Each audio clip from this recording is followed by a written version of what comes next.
وصلى على محمد بنبينا وصلى على محمد بالمرسلين وصلى على محمد بالملائكة الأعلى إلى يوم الدين. اللهم صل على سيدنا محمد صلى الله عليه وسلم. اللهم ارزقني فهم النبيين وحفظ المرسلين وإلهام الملائكة المقربين برحمتك يا أرحم الراحمين. رب اشرح لي صدري ويسر لي أمري واحلل عقدة من لساني يفقهوا قولي. Amin. Di dalam pemahaman saya sebelumnya itu kasusnya adalah dulu para ruh dikumpulkan sama malaikat ya, di alam sana. Kemudian setelah dikumpulkan di alam ruh, ruhnya dibikin perjanjian. Strategi 172 itu. Aku adalah Tuhanmu. Ya, engkau adalah Tuhan. Kenapa aku lakukan ini? Kata Allah. Karena besok lusa kamu tidak bisa lagi mengingkari ketika kamu mati. Kata kita kan kadang-kadang, ya Allah aku nggak tahu ternyata begini. Kata Allah, basi. Karena di surat 78 ayat 38 kemarin ini ini hanya pengulangan aja biar kita masuk ke temanya lebih enak. Di surat 78 ayat 38 ruh dan malaikat kan berderet. Ruh dan malaikat berderet bersama-sama. Kemudian di surat 7172 diambil perjanjian. Aku adalah Tuhanmu. Ya, engkau adalah Tuhan. Jangan macam-macam ya. Kenapa gitu? Karena nanti ketika kamu mati dan menghadap aku, kamu tidak bisa lagi ngeles kalau aku bukan Tuhan. Oh siap. Nah dari sinilah dalilnya kenapa Buya Hasyim Arasy mengatakan bahwa ruh punya nama. Kenapa? Karena kalau malaikat dan ruh dijajarkan, berarti malaikat punya nama juga kan? Ada Jibril, berarti juga punya nama. Nah itu yang dianggap sama orang dianggap sesat. Tapi menurut saya ya sesatnya nggak ada masalah gitu loh. Apa masalahnya? Yang penting dia punya kesimpulan itu berdasarkan ayat itu. Cuman masalahnya satu, kadang-kadang dia tahu dari gurunya tapi nggak tahu dasar ayatnya. Nah kalau saya ketemu sama gurunya, karena sempat dulu saya nanya, emang kamu punya nama? Dia ngomong pakai ayat itu. Karena ruh dan malaikat berjejer disahkan, malaikat punya nama berarti punya nama. Oh dasarnya itu. Terus saya nanya, namanya siapa? Lah ya itu dia nih. Kebanyakan ngarang-ngarang juga, nah, itu namanya. Tapi pasti ada nama mungkin. Tapi apa namanya siapa nggak tahu. Makanya ada yang ngomong bahwa Anda kalau harus tahu Anda namanya Anda itu bayar sekian. Nah yang bayar sekian itu yang saya langsung tahu. Oh iya gitu. Saya kan orangnya agak-agak apa ya? Ada nice to know, nice to do. Bagus diketahui, bagus dilakukan. Saya lebih senang yang bagus dilakukan. Terus kalau udah tahu nama kita mau apa? Mau sombong gitu. Terus kalau saya tahu Adipura, emang kenapa? Kenapa nggak Adipura berbuat sesuatu menjadi sesuatu gitu? Itu kayaknya lebih masuk akal. Tapi kalau orang senang kayak gini juga silakan. Karena saya udah bilang sama ibu, saya belajar syariat, saya belajar tarekat, saya belajar hakikat, dan saya belajar sama marifat. Tapi saya lebih senang yang gabungan semuanya, karena di Quran tidak pernah membagi. Kayak kemarin kan marifat bagi Quran ditambah nama mana tahu. Innallaha ma'alladzina taqaw wa ladzina hum muhsinun. Allah beserta orang takwa dan beramal soleh. Marifatnya, marifat itu menyatu dengan Allah. Simpel kan? Jadi nggak ribet kalau di Quran. Baik kita lanjut. Jadi ketika ruh itu dijejerkan 7838 tadi, kemudian dilakukan perjanjian surat 7 ayat 172. Aku Tuhan, ya engkau Tuhan. Aku lakukan ini biar besok lusa kamu mati kamu nggak bisa ngeles. Ya oke. Kata si ruh. Terus si ruh dimasukkan ke dalam jasad. 3 ayat 32 ayat 9. Masuk ke jasad. Cus. Nah, setelah masuk jasad jadi anfus, dia berubah menjadi pendengaran, penglihatan, dan hati. Bukan telinga, bukan mata, bukan jantung atau hati, tapi udah berubah menjadi pendengaran, penglihatan, dan hati. 4 bulan tuh, terus ditiup. Maka sepada dilakukan tasyakur ruh itu. Ketika masuk ruh, pendengaran, penglihatan, hati sudah ada. Tapi kan telinganya belum utuh. Ya, telinganya belum utuh. Tapi dia terhubung dengan plasenta ibunya. Maka pendengaran dia melalui pendengaran, penglihatan dia melalui penglihatan ibunya. Hati dia sesuai dengan hati. Terus si anaknya ngomong ini si ibunya, papa, aku lagi ngidam. Kalau enggak aku nanti bahaya tinggal terus. Itu yang mau ibunya apa anaknya? Ibunya. Terus nyalahin tuh kan gara-gara dikasih mangga tuh jadi iluran. Jangan, karena apa Bu? Begini. Ketika udah jadi pendengaran penglihatan hati, 16 ayat 78, 23, 78, 16 anal 78, surat 16 anal 78, si pendengaran penglihatan ini belum tahu apa-apa. Maka dia tahu Islam, dia tahu Kristen, dia ini tergantung apa yang didengar, apa yang dilihat oleh ibunya dulu. Masuk ke dalam hatinya dia. Apalagi lagi lahir. Makanya kalau orang kita alhamdulillah lahir di Indonesia, ibu bapak kita Islam. Tapi kalau kita lahir di Meksiko, mungkin agama kita jadi bukan Islam. Karena pendengaran penglihatannya berdasarkan. Lanjut. Nah, ketika dia sudah masuk dalam kandungan itulah, maka apa yang didengar dia, apa yang dilihat dia adalah bagian daripada apa yang didengar dia. Maka di luar negeri, khususnya di Israel, penelitian menunjukkan bahwa anak-anak itu diperdengarkan lagu-lagu klasik, Beethoven, kayak gitu. Supaya apa?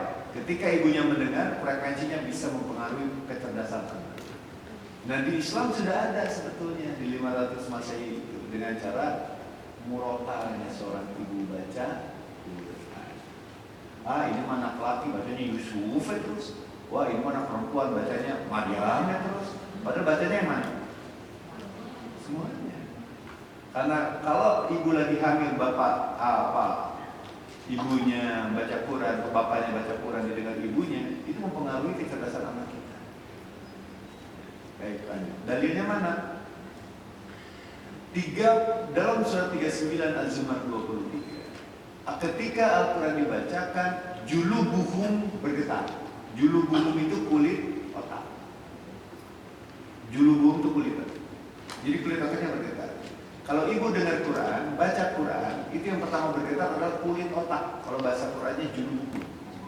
Kenapa? Ketika ibu mendengar, di sini ada lobus, namanya lobus temporal, membantu pendengaran. Kulit otak.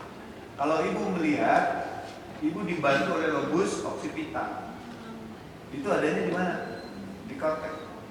Ketika ibu meraba itu kan ada braille ya, yang tidak bisa melihat kan pakai braille. Dia meraba. Ketika dia meraba, itu ditangkap oleh lobus periferal. Nah itu kalau baca Quran, kata Quran sendiri, itu akan pertama diinduksi adalah kulit otak.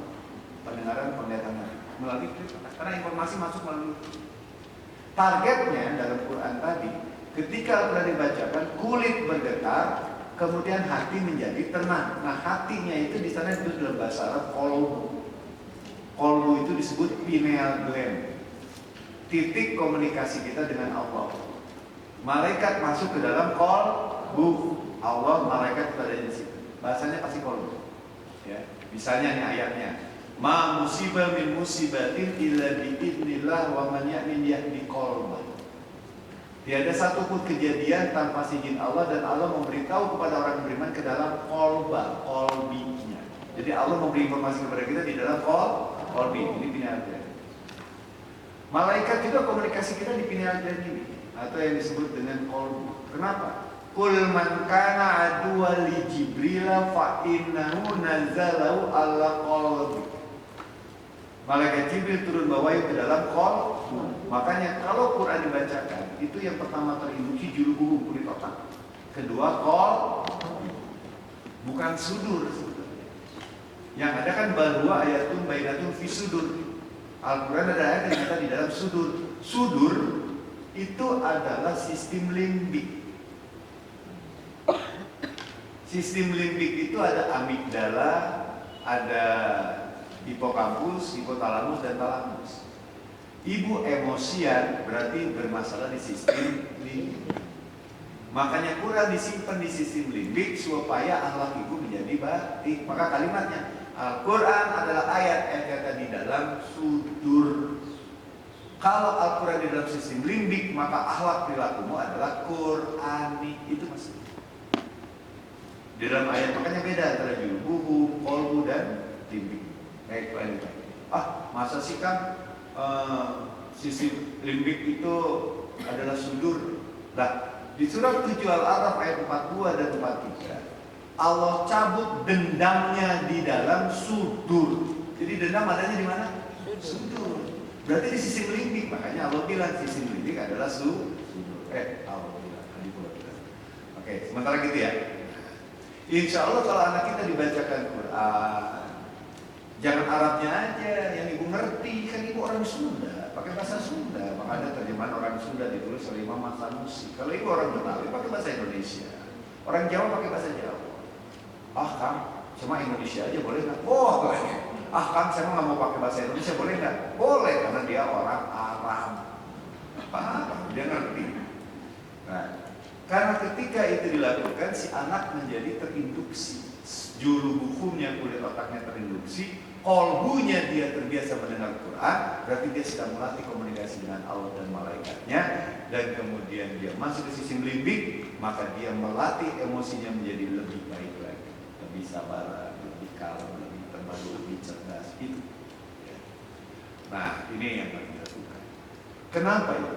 Karena seiring dengan itu, di surat 91 Sam ayat 6, 7, dan 8, ketika penyempurnaan penciptaan jiwa, yaitu pendengaran, penglihatan, hati, Allah tanamkan dalam diri dia itu ketakwaan dan kefasikan, kebaikan dan keburukan.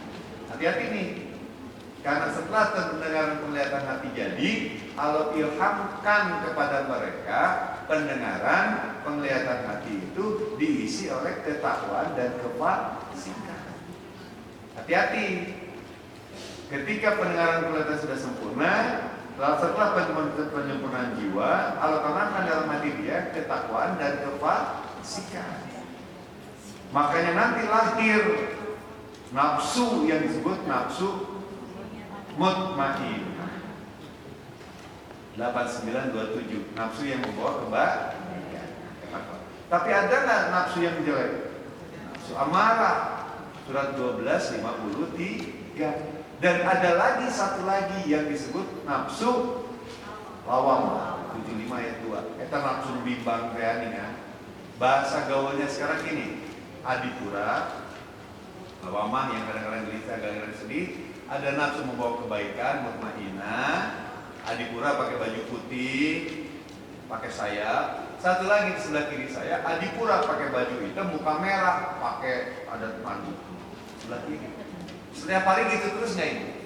Ngaji jangan, jangan lah, capek gitu aja. Kita lagi, ngaji lagi, ini bakal dunia akhirat. Selalu begitu kan? Nah itu yang disebut terjadinya kegalauan. Nah itu yang menurut pendapat saya, tapi pendapat orang lain enggak, lawamah itu yang ragu yang ragu itu sayanya. Ada ketakwaan yang disebut nafsu mutmainnah, ya. Ada lagi yang disebut dengan nafsu amarah. 8927 1253. Satu lagi nafsu yang galau, yang menyesal, aduh itu bener, aduh. Nah itu kita jangan yang itu lawamah. Kita nggak boleh galau. Supaya tidak galau, ibu bapak anaknya dibacain Quran. Kenapa? Karena Al-Quran bisa memisahkan yang hak dan yang batil. Surat 86 ayat 13. Ini kemarin nggak dibaca.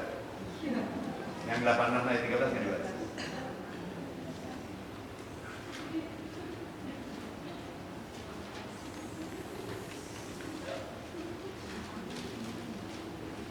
Innahu laqaulun fasl. Sesungguhnya Al-Quran memisahkan yang hak dan yang batil. Ya lanjut lagi. Paham ya sampai sini ya? Terus brojol nih bu, brojol. Ada yang nggak ada, cubit aja. Kenapa? Ada yang bilang kalau yang lainnya nggak teriak itu dunia itu biasa. Maka diingetin, kamu udah lahir lagi. Oh iya, wah gitu kan katanya. Saya sih jadi nggak tahu. Oke, lanjut. Padahal di dalam biologi disebutkan terjadinya perbedaan suhu. Di dalam rahim kan ada air ketuban tuh ya. Nah, air ketuban itu membuat dia hangat. Pas keluar ketemulah dengan udara. Wah, dingin. Kaget kita. Aduh gitu. Ya kaget. Maka kan ini kayak kedinginan kan. Wah, karena biasanya saya pernah ngomong sama bayi gitu. Serba salah. Lanjut. Nah, kemudian orang ini menjalani kehidupan supaya lawamahnya menjadi benar, tidak salah, maka mutmainahnya yang harus kita kejar, yaitu ketakwaannya. Makanya kita induksi dengan Quran supaya dia lebih takwa. Kalau dia takwa, nanti jiwanya mati masuk surga. Pasal 1 ayat 16 ayat 30-32. Kalau dia takwa, mutmainahnya benar, 8927-nya benar, dia menjadi takwa. Cara takwa ibu baca Quran surat 3538 dan mengamalkannya. Ada bayanul linnas wa huda wa mau'izatul lil muttaqin. Al-Quran adalah bayan, penjelasan. Al-Quran adalah huda, petunjuk. Al-Quran adalah pengajaran bagi orang yang bertakwa. Itu pentingnya kita baca Quran, biar mutmainahnya menjadi lebih bagus, supaya nafsu amarahnya 1253-nya tidak kuat. Ketika dia mutmainahnya bagus, nah hidupnya menjadi lebih baik, matinya pun nanti masuk surga. 16 ayat 30-31. Tapi yang dia salah juga, sesat juga, tetap mati juga loh. Mati, karena semua yang hidup pasti mati. Tinggal kita sekarang bahas sebelum kelahiran. Ketika kelahiran, bapak dan ibu harus menjadi orang yang takwa ya. Kalau ibu bapak menjadi takwa, ibu bapak menjadi masalah. Orang takwa hidupnya senang apa susah di dunia? Senang di dunia, matinya masuk surga. Orang takwa akan selalu mendapatkan jalan keluar dari masalah. Orang takwa selalu diberikan rezeki yang tidak diduga. Orang bertakwa selalu dicukupkan oleh Allah.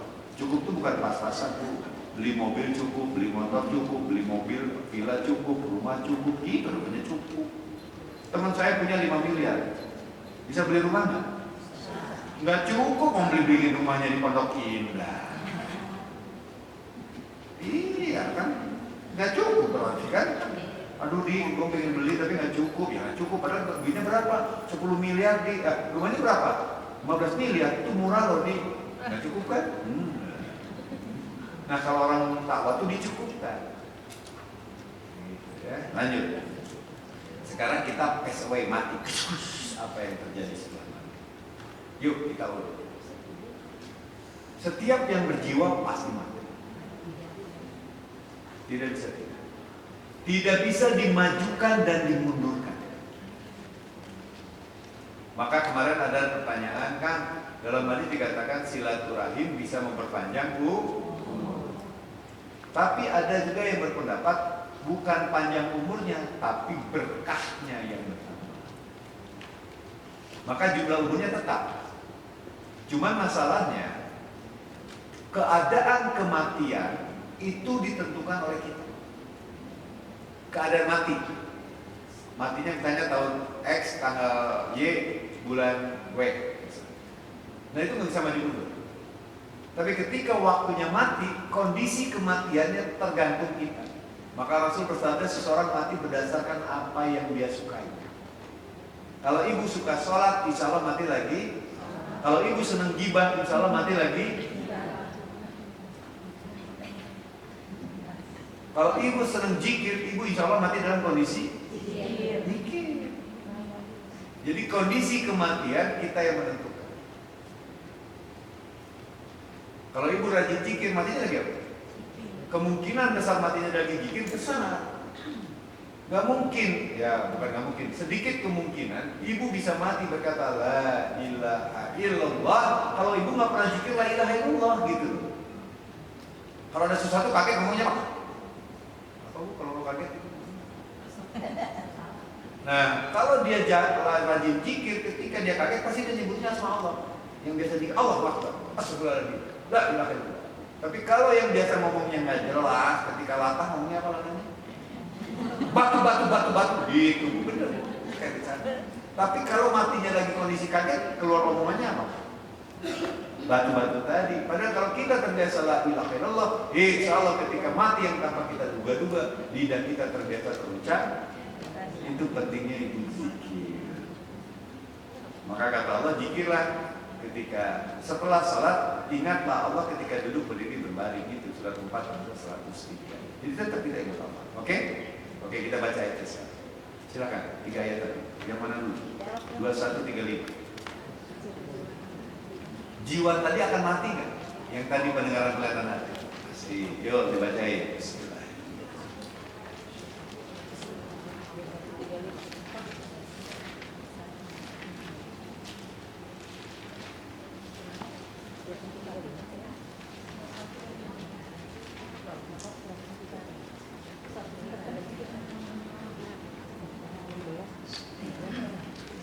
أعوذ بالله من الشيطان الرجيم بسم الله الرحمن الرحيم Rabbi zidni ilma warzuqni fahma.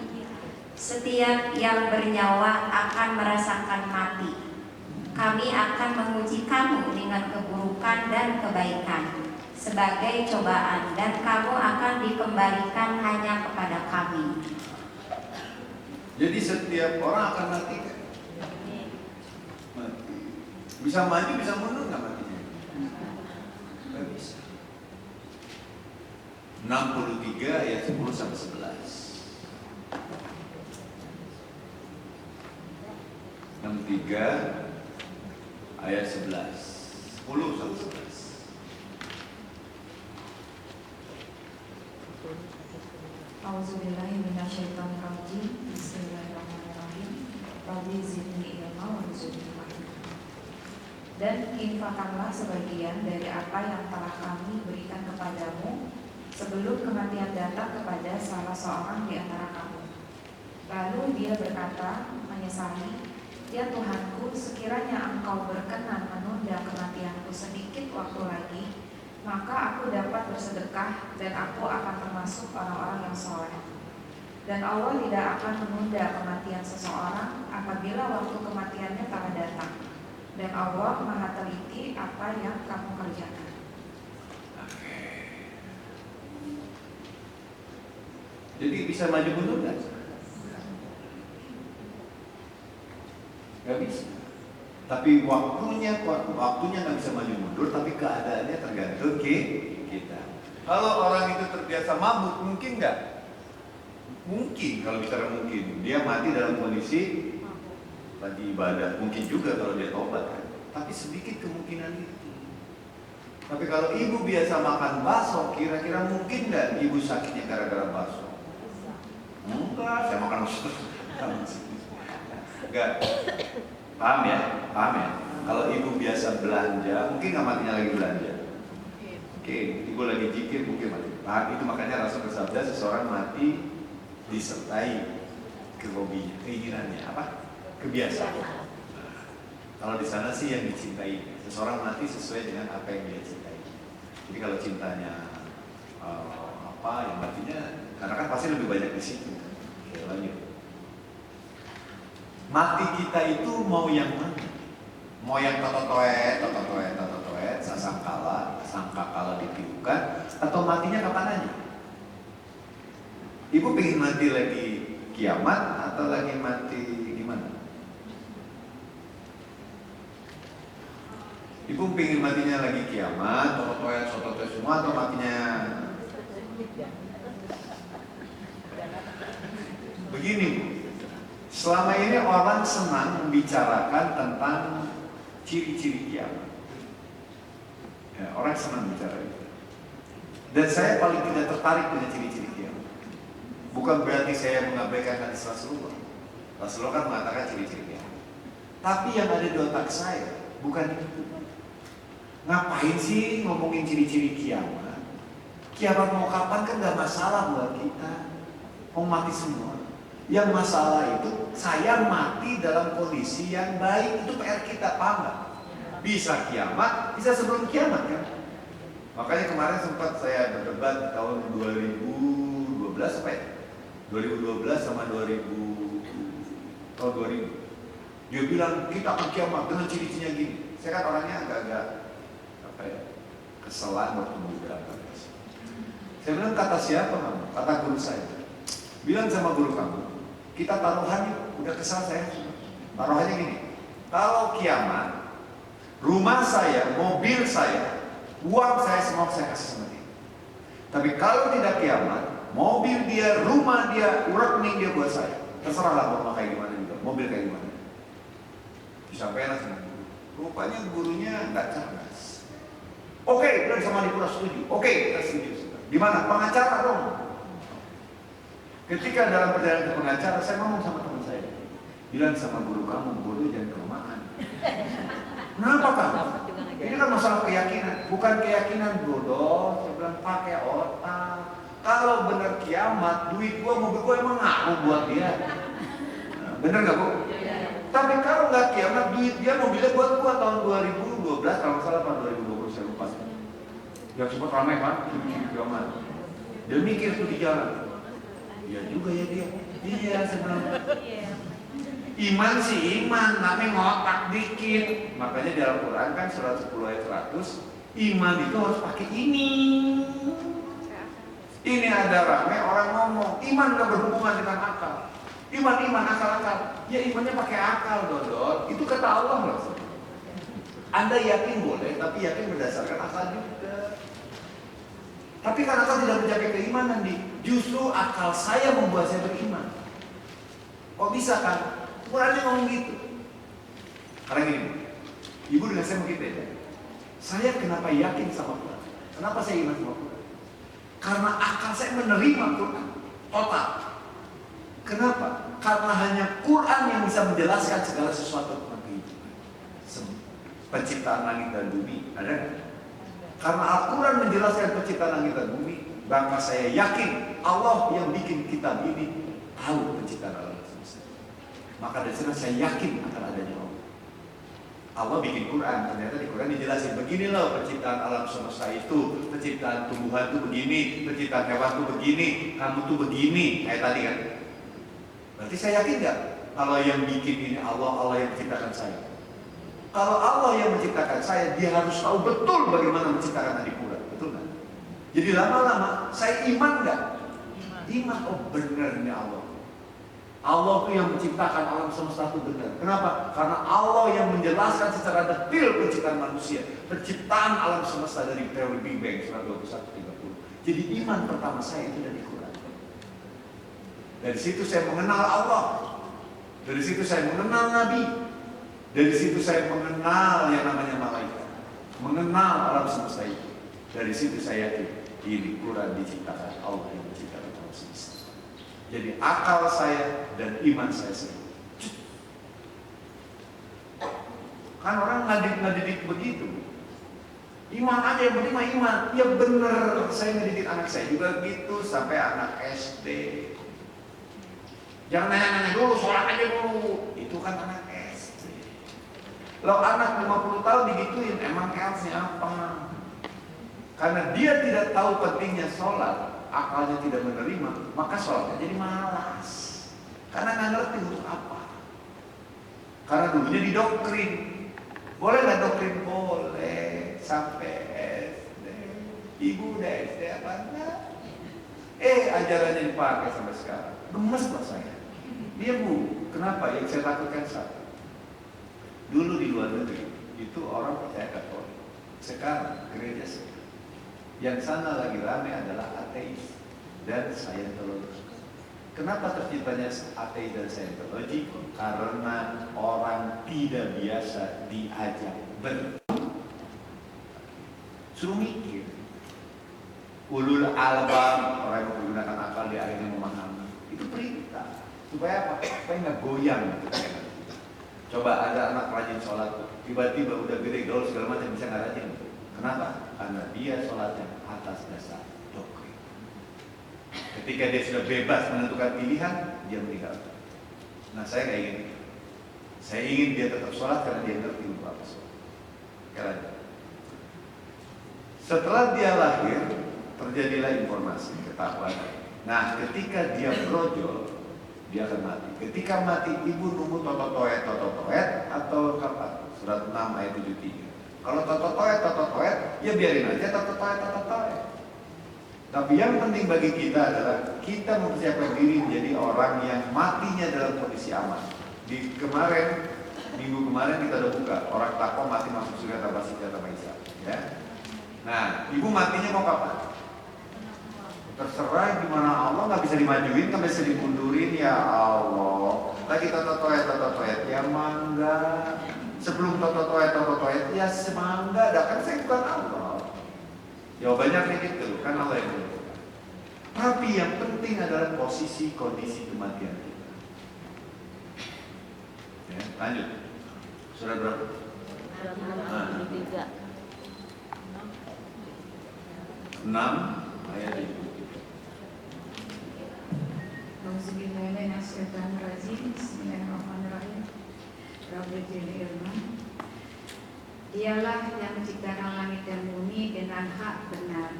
Ketika dia berkata, jadilah, maka jadilah sesuatu itu. Firman-Nya adalah benar, dan miliknya lah segala kekuasaan pada waktu sangkakala ditiup. Dia mengetahui yang gaib dan yang nyata. Dialah yang maha bijaksana, maha teliti. Tototoet mati semua. Kalimat mati semua ini menyebabkan ada orang yang katanya, Ustaz, semua mati, makhluk, termasuk malaikat. Jadi malaikat mati juga, mati. Terus, iya, kecuali malaikat pencabut nyawa. Malaikat, dia pencabut nyawa. Jadi dia nyabutin dulu nyawa semua, termasuk malaikat. Terus akhirnya dia mati sendiri, mati katanya. Menurut Pak Adi gimana? Nggak masuk akal berubah. Tapi nggak apa-apa lah, namanya pendapat. Kan seorang yang nggak mau debat. Tapi kalau kita lihat di Quran, semua mati kecuali yang Allah kehendaki. Jadi mungkin malaikat yang mana mati mungkin, tapi mungkin juga nggak mati malaikat itu. Ya. Karena Qurannya begitu. Dalam Al-Quran surat 27 ayat 87. 27 ayat 87. Itu ternyata tidak semuanya mati. Ya terserah lah, kalau mau percaya mati semua, malaikat cabut nyawa semua, kemudian dia nyebut sendiri, gitu. Karena di surat 673 memang yang di langit dan bumi mati. Tapi dia lupa mungkin. Surat 27 ayat 87. 27 ayat 87 ada orang, ada makhluk yang tidak dimatikan. Silakan.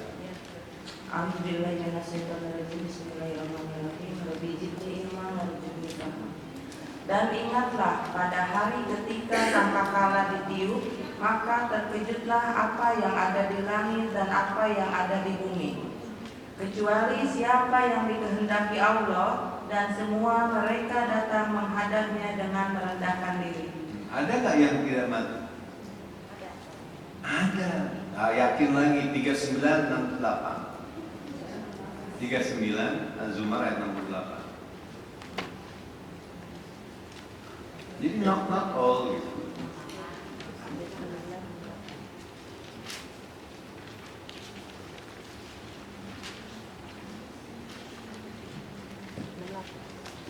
Asal ibu tahu, modul ini baru dibuka di sini. Karena saya nggak begitu suka sebenarnya, tapi ya harus disampaikan.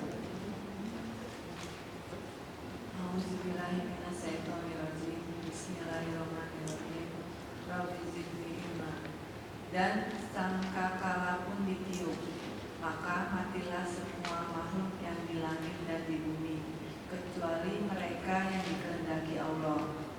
Kemudian ditiup sekali lagi sangkakala itu, maka seketika itu mereka bangun dari kuburnya menunggu keputusan Allah. Jadi ada nggak yang dimatikan? Tambah lagi, kemungkinan ini terjadi buat Nabi juga. Ketika tototoet semua nanti Nabi nggak bisa juga, bisa aja kan Nabi Muhammad tidak diwafatkan. Suka-suka Allah. Mungkin juga ibu, mungkin kalau ibu, mungkin juga lah namanya Allah mau punya konangan seperti itu. Oke, lanjut. Tapi yang pasti malaikat nggak semuanya mati gitu. Oke, lanjut.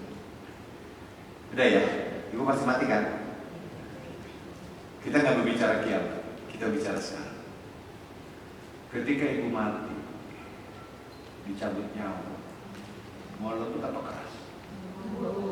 Yuk kita baca 79 ayat 1 sampai 14. Mulut itu apa keras? Ada orang mau mati lembut tapi masih amorkan. 79 Al-Insan ayat 1 sampai 14. Sampai 14.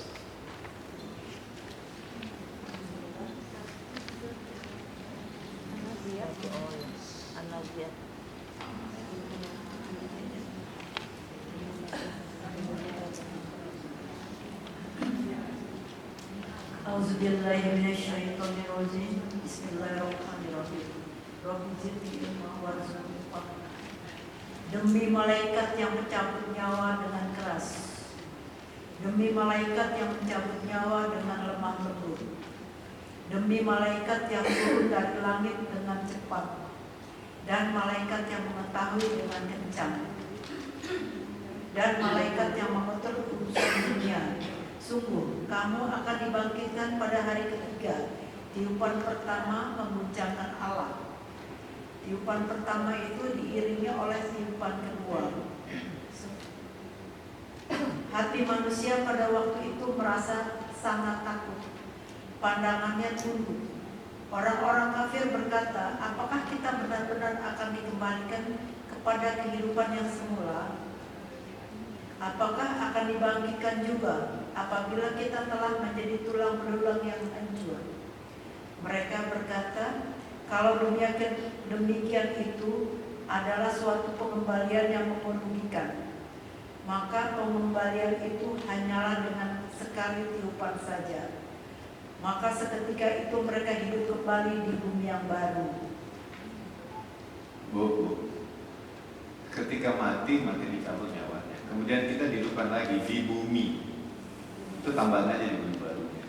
Aslinya di bumi. Penahaman sekarang ada orang yang memikirkan ketika dia mati, nanti dia dibagikan di bumi yang baru.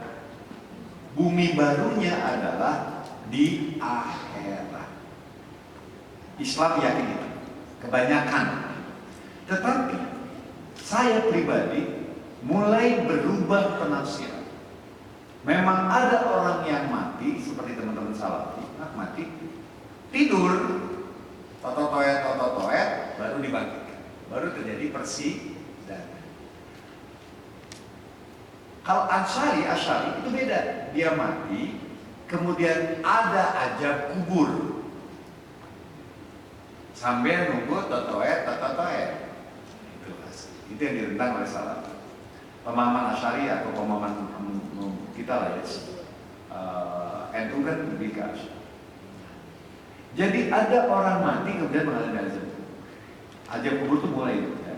Jadi setelah dia mati, dunia lainnya itu yang mana? Mulai ada dua. Ketika saya belajar Salafi, tidak ada totoet kita mati. Oke. Tapi Asy'ari bilang atau NU bilang nggak ada yang disebut azab kubur. Dari situ saya mulai melakukan pengajian. Ternyata di dalam Al-Quran surat ke-77 ayat 25 dan 26, ternyata buminya tadi, bumi yang barunya itu berubah penafsiran saya. Berapa Bu? Silakan.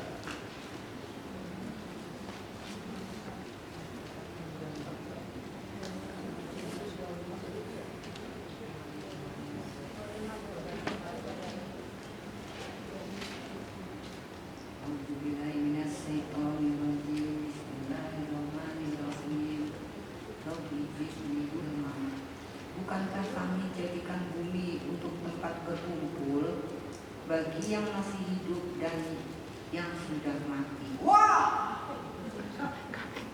Jadi ketika bumi yang lainnya itu ada ayat, ternyata di bumi ini tempat kumpul orang hidup dan orang mati.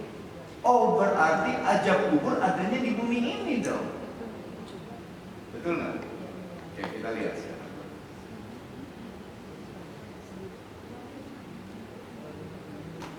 Kalau kita baik, kita akan dibalas kebaikan. Kalau kita buruk, kita dibalas keburukan. Kita lanjut.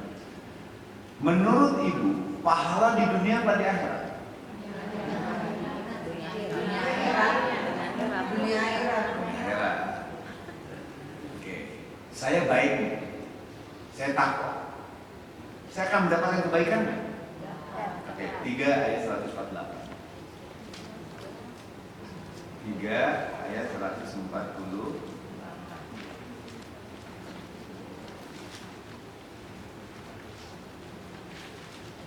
Auzubillahiminasyaitonirrajim. Bismillahirrahmanirrahim. Rabbi zidni ilman warzuqni fahma. Maka Allah memberi mereka pahala di dunia dan pahala yang baik di akhirat. Oke, pahala di mana, Bu? Oke.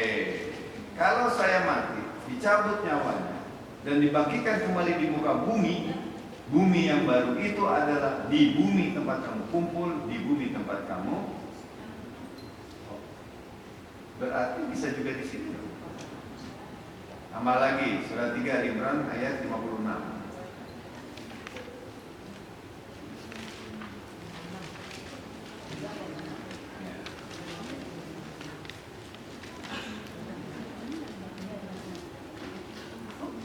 Rabbi zidni ilman warzuqni fahma. Maka adapun orang-orang yang kafir, maka akan aku azab mereka dengan azab yang sangat keras di dunia dan di akhirat, serta mereka tidak memperoleh penolong. Mati, yang baik dapat kebaikan, yang buruk dapat keburukan. Mati, dihidupkan lagi. Di mana? Di muka bumi. Muka bumi yang mana? Bumi yang lain. Ya, bumi yang lain. Tapi ayat berikutnya, oh ternyata di bumi ini tempat kumpul orang mati, orang hidup. Waduh, berarti di sini. Lanjut. Ketika ibu mati, apakah ibu udah mati aja atau diulang-ulang? Mati, hidup, mati, hidup, mati, hidup. Nggak tahu, kita lihat Qurannya. Surat 10 ayat 4. 10 Yunus.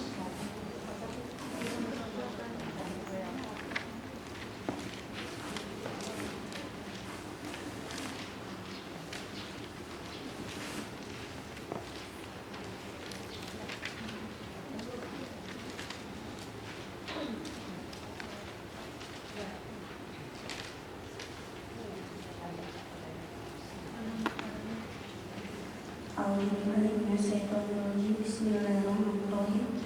Rabbi zidni ilman. Hanya kepadanya kamu semua akan kembali. Itu merupakan janji Allah yang benar dan pasti. Sesungguhnya Dialah yang memulai penciptaan makhluk kemudian mengulanginya, menghidupkannya kembali setelah berbangkit, agar Dia memberi balasan kepada orang-orang yang beriman dan mengerjakan kebajikan dengan adil. Sedangkan untuk orang-orang kafir disediakan minuman air yang mendidih dan siksaan yang pedih karena kekafiran mereka. Hidup, mati, nanti dihidupkan lagi. Surat 10 ayat 34. Kalau ibu hidup pasti dimatikan. Nanti dibangkitkan hidup kembali nggak? Di bumi yang lain. Ya, lanjut.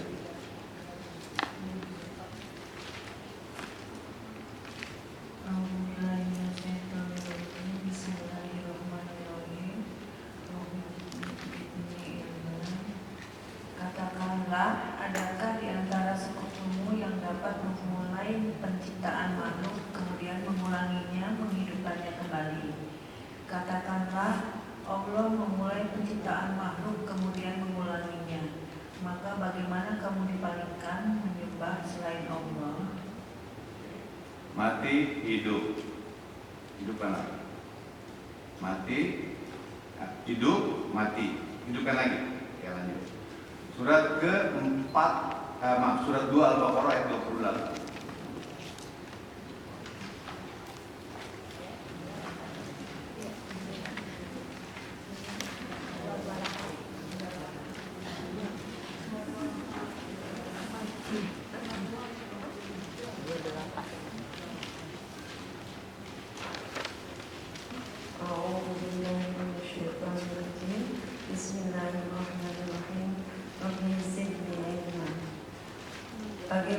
kamu ingkar kepada Allah, padahal kamu tadinya mati.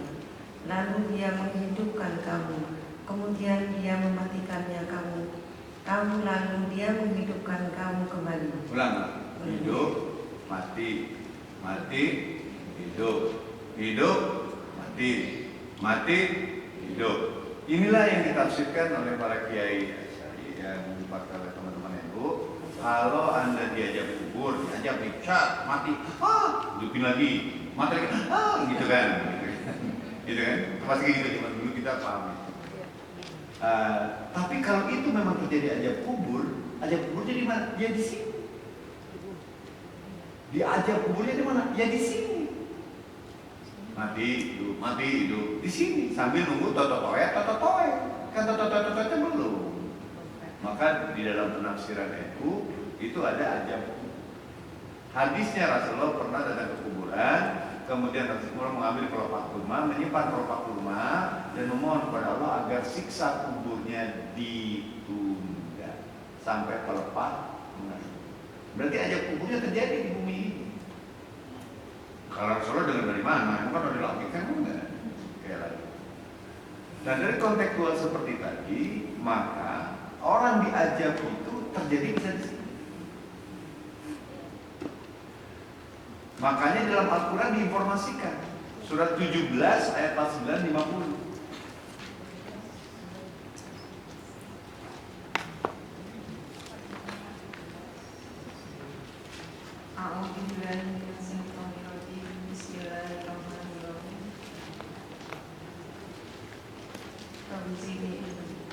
Dan mereka berkata, apabila kamu telah menjadi tulang belulang dan benda-benda yang hancur, apakah kami benar-benar akan dibangkitkan kembali sebagai makhluk yang baru?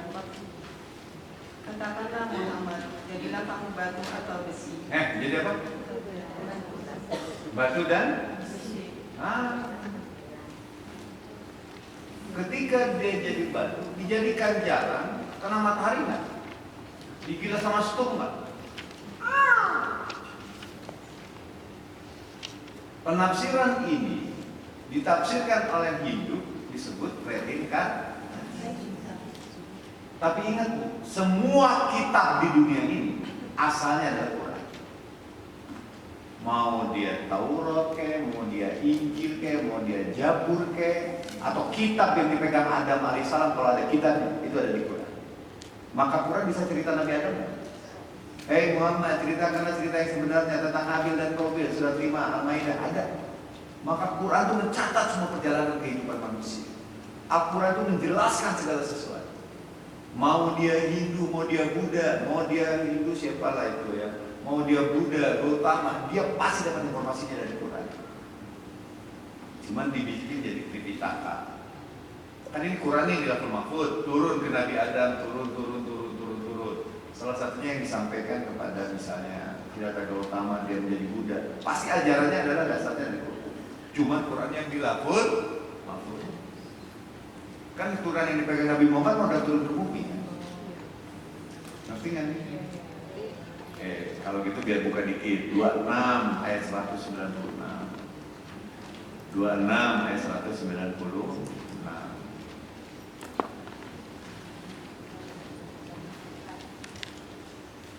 26 ayat 190.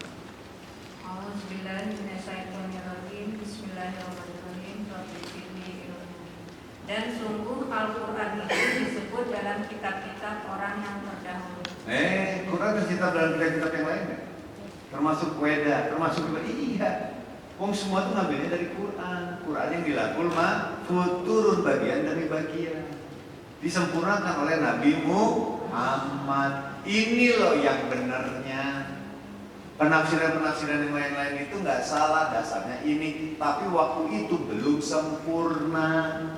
Makanya surat 5 Al-Maidah ayat 3, 5 Al-Maidah ayat 3 telah sempurna. Jadi sempurnanya sejak Nabi siapa? Nabi Muhammad. Tapi pernah datang nggak ke Nabi Adam? Ada. Ya kalau enggak Nabi Adam itu ada di mana tuh ayat yang lain? Al-Quran ada bagian Nabi Adam, ada Nabi Idris, Nabi Nuh, Nabi terus, semua ada kitabnya. Cuman ada yang dalam bentuk kitab, buku, ada yang dalam bentuk lisan. Nabi Adam dapat Al-Quran yang bagian dari Qurannya. Kok gitu sih Kang? Ada nggak Quran yang cerita tentang Nabi Adam? Nah berarti kan Quran cerita, Adam, Muhammad ceritakan cerita yang sebenarnya tentang ada Habil dan Qabil. Ketika Habil dan Qabil berkurban, sesungguhnya kurban yang diterima adalah kurban dari orang yang bertakwa. Jadi ajaran takwa ada nggak zaman Nabi Adam? Diajarin oleh siapa? Allah kepada Nabi Adam. Begitu nggak? Iya. Ada nggak di Quran? Ada. Makanya saya nanya, ibu kalau mau bikin rumah, bikin gambarnya dulu apa rumahnya dulu? Sebelum Allah menciptakan langit dan bumi segala macamnya sampai kehidupannya, Allah udah bikin namanya grand design, blueprintnya adalah Quran. Baru diturunin bagian demi bagian. Bagian Nabi Adam segini, ya ilmunya kan segitu. Kebagian Nabi ini. Tapi semua ajaran Nabi ada di kitab Quran. Ada. Bahkan dulu lucu ketika ibu pernah nonton film Da Vinci Code. Da Vinci Code itu adalah film yang menceritakan tentang satu lembaran yang hilang di Injil, yang mainnya Tom Hanks. Saya ngomong kalau seandainya dia nyarinya ke Cibubur, saya kasih tahu loh lembarannya bilang itu apa. Kan ada di Injil yang hilang kan satu lembaran, yang mana? Artefak yang hilang. Saya bilang kalau nyarinya ke Cibubur saya kasih tahu. Cuma nyarinya kemana-mana jadi nggak jelas. Kenapa Bu? Karena di surat Quran sendiri berkata bahwa untuk Al-Quran itu adalah alat uji kitab-kitab yang lain. Nah kalau nggak ada di Injil berarti ada di Quran nggak? Kan Injil bagian dari Quran. Injil itu bagian dari Quran. Injil yang benar nih. Injil yang benar itu bagian dari Quran. Makanya yang hilang di Injil yang mana? Saya tahu yang hilang di Injil sekarang. Apa? Surat 61 ayat 6. Isa yang ngomong, sesungguhnya aku akan ada lagi nabi setelah aku, namanya Ahmad. Nah kalimat ini yang hilang di Injil, yang dicari-cari sampai ke Roma. Coba carinya ke Cibubur, dikasih tahu. Kenapa? Karena Injil itu adalah bagian dari Quran. Kang, tapi kan ada ajaran Isa adalah anak Allah. Emang ada di Injil yang ngomong aku adalah anaknya Allah? Mana? Itu diomongin oleh Zakir Naik, oleh Ziba. Gak ada di Injil yang mengatakan aku anak Allah, itu gak ada. Kalau ada itu pun pakai note. Makanya saya nonton Doditan ya. Doditan ya. Saya dengerin dia, oh benar dia. Gak ada itu di Injil yang ngomong itu, gak ada. Itu hanya penafsiran. Oke, paham nggak maksud saya nih?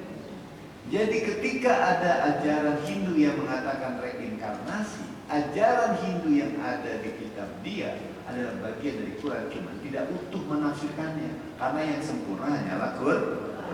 Surat 5 ayat 3. Tapi terjadinya reinkarnasi atau istilahnya kebangkitan, ada nggak di Quran? Ada. Jadi kalau ada yang bilang tidak ada kebangkitan, tidak ada reinkarnasi dalam Quran, kayaknya nggak utuh dia belajar. Ada informasi tentang hidup, mati, hidup, mati, itu ada. Dan di Quran pun dijelaskan ada yang diajab di dunia, dia ada. Nah, orang yang baik diajab kebaikan, dia dibalas kebaikan. Orang yang buruk tadi diajab sama Allah. Jadi apa? Batu dan besi. Bisa nggak ajab kubur itu dia dikubur dalam batu, dia dikubur dalam besi? Bisa. Dalam rampai menunggu tototoet. Oke. Ada lagi nggak di surat 5 Al-Maidah ayat 60? Ada.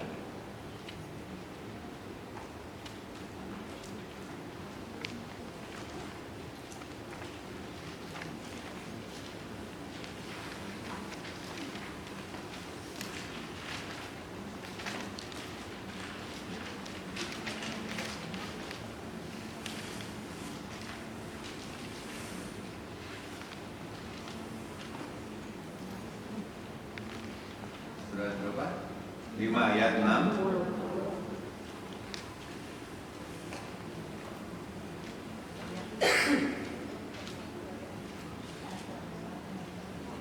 Jadi orang yang meyakini setelah tototoe, misalnya ada orang mati, baru nanti dibangkitkannya setelah tototoe, maka hukum azab kubur dia tidak yakin. Ya udah nanti aja, maka dia dibangkitkan hidup kembalinya nanti, jadi batunya nanti. Tapi orang yang meyakini bahwa terjadinya azab kubur, dalilnya di bumi ini berkumpul orang mati hidup, maka di sini terjadi azab kuburnya, maka dia meyakini bahwa kejadian seseorang diazab menjadi batu dan besi itu di sini. Silakan mau yakin itu juga boleh, nggak yakin juga nggak apa-apa. Tapi saya lebih senang ibu yakin, ibu menjadi orang takwa, biar matinya nanti senang. Mau di sini atau di sana terserah ya Allah. Yang penting saya takwa, benar nggak? Tapi informasi tentang ini ada di Quran. Makanya saya ketemu teman-teman saya santai aja. Teman-teman Hindu di Islam kan nggak ada pak. Ya Islam yang baru kemarin belajar sih nggak ada. Tapi kalau belajar mas saya tunjukin ayatnya. Tapi boleh di sana, boleh di sini, terserah. Tapi tadi katanya di bumi ini tempat berkumpul orang mati dan orang hidup. Ibu baca sendiri surat 77 ayat 25-26. Ya sudahlah, pendapat itu boleh diterima, boleh enggak. Lanjut. 5 Al-Maidah ayat 60. 5 Al-Maidah ayat 60.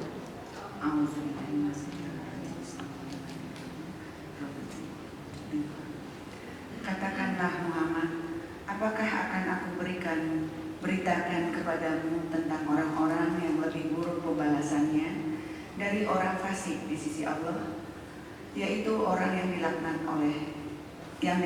dan dimurkai Allah. Di antara mereka ada yang dijadikan kera dan babi. Jadi apa bu? Di mana?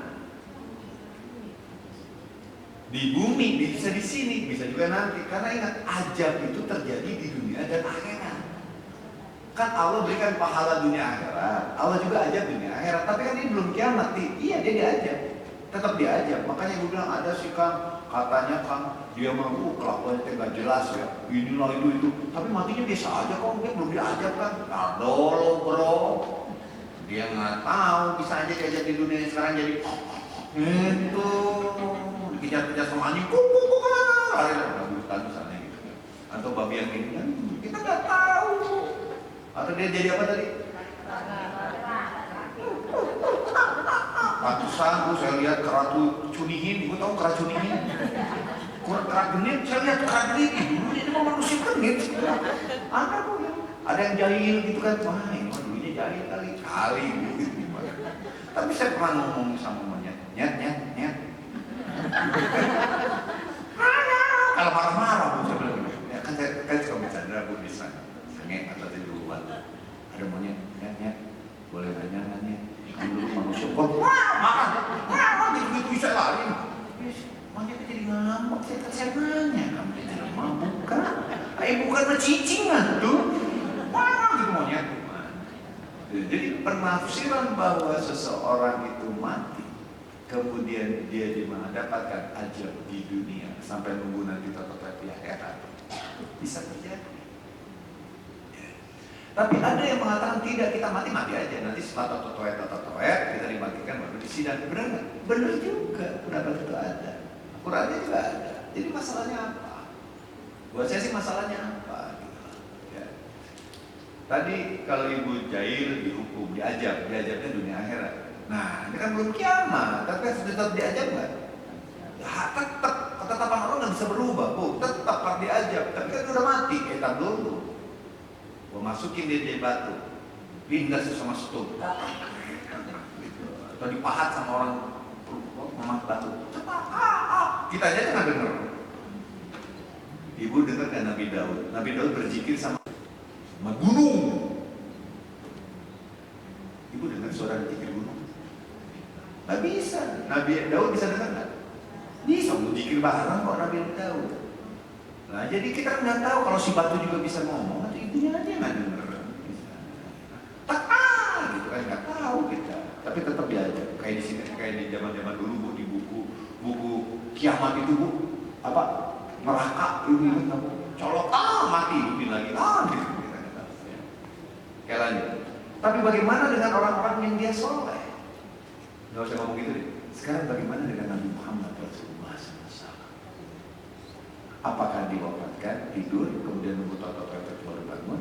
Atau beliau juga mendapatkan pahala yang baik di dunia dan akhirat? Karena ketika beliau hidup, beliau hanya tinggal sisa 3 dinar. Berapa bu? 3 dinar kan? Kapan dia ngerasain pahalanya? Padahal pahala di dunia dan akhirat. Atau jangan-jangan beliau merasakan seperti di Quran ini. Saya nggak ngomong pasti begitu, karena saya baru mengatakan pasti kalau saya sudah ngobrol bareng dengan beliau. Kalau belum, kemungkinan itu ada. Surat 3 Ali Imran ayat 154. Satu ayat lagi, sudah gitu selesai. Kalau mau tanya boleh nanya, kalau nggak mau nanya saya jawab.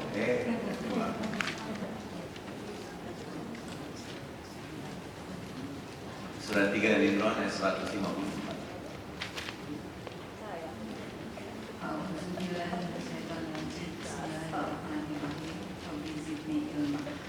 Kemudian setelah kamu ditimpa kesedihan, Dia menurunkan rasa aman kepadamu. Surat berapa? Surat 3 Ali Imran 154.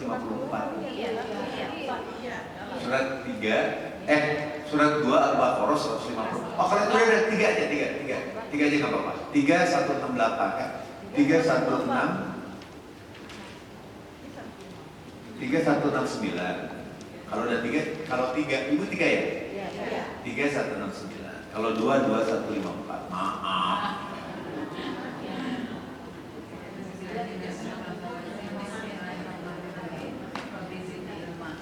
Dan jangan sekali-kali kamu mengira bahwa orang-orang yang gugur di jalan Allah itu mati. Sebenarnya mereka itu hidup di sisi Tuhannya mendapat rezeki. Ternyata ada yang mengatakan di situ aja itu di sana, ya. Padahal kan Allah lebih dekat daripada ulat leher. Allah ada di mana saja kamu berada. Jadi bisa nggak orang tersebut ada sekarang di sini dan dapat rezeki? Ada nggak? Ada nggak? Hati-hati sama orang itu. Wah, kita nggak tahu siapa dia, penampilannya si culun, nggak jelas, tapi Anda nggak tahu siapa dia dulu. Bisa nggak itu? Bisa. Maka saya nanya, kalau sekarang hari ini ada di sini, kalau kan katanya begini, kita kan selalu bersalawat buat Nabi, kita berdoakan. Terus Rasulullah ngapain? Oh Rasulullah bantu di surat 381 itu bantu. Kalau memang bantu, ini saya lagi ngambil Quran hadis nih. Saya ini datang ke sini lagi melanjutkan perjuanganmu, hei Muhammad Rasulullah SAW, Habibullah, berkasih Allah. Aku ini lagi nyampein amanahmu. Aku melanjutkan perjuanganmu. Engkau ngapain aku? Kalau memang benar nih ayat ini nih, engkau ngapain sama aku? Ngapain engkau ke aku? Kan aku kesini ngapain melanjutin perjuangan Nabi Muhammad dong. Nabi Muhammad bawa Quran, bawa hadis. Terus engkau ngapain ke aku? Sebentar. Assalamualaikum. Jadi gimana?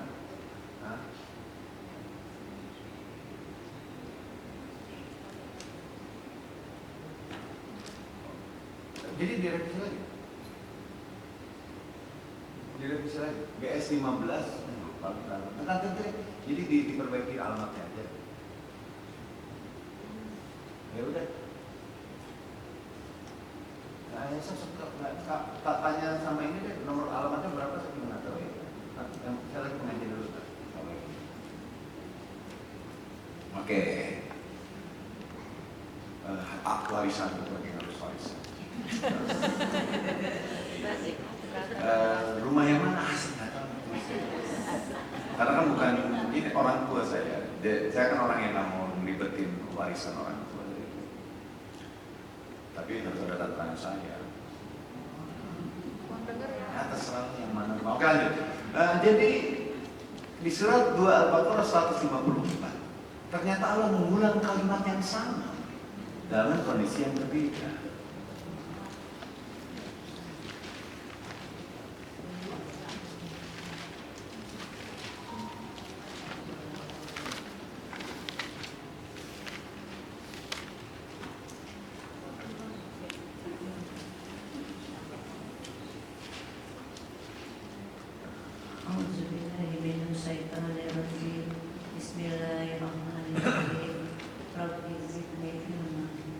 Janganlah kamu mengatakan bahwa orang-orang yang terbunuh di jalan Allah mereka telah mati. Namun sebenarnya mereka hidup, tetapi kamu tidak menyadarinya. Nah, jadi benar dong kalau gitu ketika pendapat mengatakan ada orang mati dibangkitkan kembali hidup di muka bumi. Bumi yang mana? Di bumi itu tempat berkumpul orang mati dan orang hidup. Jadi kemungkinan itu terjadi nggak? Terjadi. Jadi bagi saya sejak itu saya nggak berani nyalain orang lain. Oh berarti si itu berpendapat begitu berdasarkan ayat ini.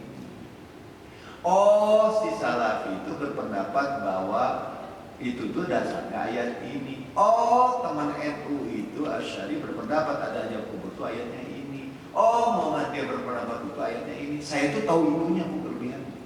Oh, NU itu ngomong gini dasarnya ini. Makanya saya sama siapa aja nggak ada masalah. NU hayu, Muhammadiyah hayu, mau Salafi hayu. Kenapa? Saya tahu ilmu mereka kok. Bahkan kalau mereka udah nggak jelas baru kayaknya. Kayaknya orang yang dapat hikmah itu bukan orang-orang kayak kamu aja deh, kata Quran ya. Anjing copot. Berarti artinya aku harus pulang. Tapi ketemu kan, saya kancingin, gak ada peniti. Gak ada yang bawa ya, jarum sama menang. Oke. Ini kan mengaji bukan menjahit. Jadi itu yang saya sampaikan, saya rangkum ya, ayat-ayat saya rangkum. Jadi kita ini pasti mati. 21 ayat 3. Mati semua, yang berjiwa mati. Tidak bisa maju, tidak bisa mundur. 63 ayat 10 sampai 11. Nah, ketika tata toet, bisa matinya nanti, bisa matinya ketika kiamat. Ketika kita mati dalam kondisi yang seperti sekarang. Bisa nggak? Bisa. Makanya di surat 6 ayat 73 tata toet. Mati, langit dan bumi semua mati. Tapi ada yang tetap hidup. 38, 78. Ada beberapa yang memang hidup. Ya. 38 ayat 39 ayat 68. 27, 87 itu maksudnya. 27, 87 itu ada orang-orang yang tetap mati hidup. 39 ayat 68. Pertama 27, 87. Terus baru ke 39 Al-Zumar ayat 68. Mati. Ada yang gitu. Ada yang nggak mati. Kalau nggak nanti kasihan malaikat cabut nyawanya sah. Katanya ini cerita nih. Saya kadang-kadang suka senyuman. Nih ada malaikat cabut nyawa semua nih. Setelah itu langsung ya Allah. Time is over, bunuh diri. Kan bunuh diri nggak boleh kata Allah. Janganlah kamu bunuh dirimu sendiri. Kok malaikat ini mah pengecualian kan? Asal ini mah saya bilang lebay. Ya kan katanya malaikatnya udah nyambut semua itu. Akhirnya tadi gimana? Oh dia mencabut dirinya sendiri. Mati. Loh, Allah melarang bunuh diri loh. Saya bilang. Jadi gimana dong Mang? Masa dia hidup terus? Kan ayatnya juga ya benar ayatnya semua mati. Tapi ayatnya juga mengatakan ada yang tetap hidup. 3968 itu tetap hidup. Saya bilang ada aja kok. Oh gitu ya Kak? Iya katanya gitu Bu. Terus malaikatnya bunuh diri. Loh, bukan keajaran bunuh diri nggak boleh sama Allah. Kok hanya ada pengecualian? Malaikat dengan adipura muliaan mana? Malaikatnya sujud sama Adam. Benar nggak Bu? Saya anak cucu Adam, tapi kok anak cucu malaikat? Saya anak cucu Adam, saya lebih mulia. Kok yang nggak mulia boleh bunuh diri, saya makhluk yang mulia nggak boleh bunuh diri? Nggak pas dong. Oh jadi pendapat Kamari gimana? Enggak lah. Kenapa? Dia apa pengecualian? Dalilnya tadi 39 ayat 68 atau 27 ayat 87. Tidak. Oke, paham ya dari sini ya. Karena itu kemarin sempat pamer. Saya cuma dengar aja. Baik sih. Kalau saya kan gitu tadi. Males ah. Kan komen males. Nanti kalau pengajian aja. Lanjut. Ada orang mati, terserah. Ibu mau sasangkala nanti atau sekarang matinya terserah. Tapi pasti kita mati. Yang saya urusin adalah gimana kita matinya gitu sekarang. Terserah lah mau kiamat enggak juga bukan urusan, bener nggak Bu? Karena mati nggak bisa dimajukan, nggak bisa dimundur. Ketika saya dicabut nyawa, ternyata dicabut nyawa di surat berapa tadi? 79 ayat 1 sampai 14 dicabut nyawanya. Orang yang kafir bilang, emang kalau udah jadi tulang belulang akan hidup lagi kok? Oh, sekali itu hidup lagi. Di mana? Di permukaan bumi. Bumi yang baru. Bumi yang mana bumi yang baru? Orang berpikiran dari ayat ini nanti. Tetapi di dalam Al-Quran surat 77 Mursalat ayat 25-26, di bumi ini tempat berkumpul orang mati dan orang hidup. Oh, berarti bisa juga di sini. Bisa. Kalau Anda baik, surat 3 ayat 148, Anda akan mendapatkan balasan kebaikan baik di dunia akhirat. Ada orang rajin, Bu, sholat rajin, ibadah rajin, sedekah rajin semua, tapi sedekah dengan kemampuan sendiri ya. Punya uang 10.000 dia tetap sedekah, terus dia mati. Kapan dia nikmatin rasa hidupnya? Kata Allah tidak. Orang yang berada dalam Allah jangan mengatakan dia mati, sesungguhnya dia hidup, tapi kamu tidak tahu. Jangan mengatakan orang yang dalam Allah itu mati, sesungguhnya dia hidup dan dia mendapatkan rezeki. Bisa nggak di sini? Tapi bisa nggak? Anda salah, Anda jahil, tapi kemudian mati. Alhamdulillah nggak dibalas sama Allah. Padahal, you pikir dengan matinya diantar ngoeng-ngoengnya mewah, mobil mewah, rumah mewah, you nggak gua ajabku tetap berlaku baik di dunia pun akhirat sebelum kiamat. Sini kamu hajar jadi apa, Bu? Batu dan besi. 17 pasangan. Hajar, Bu, jadi apa, Bu?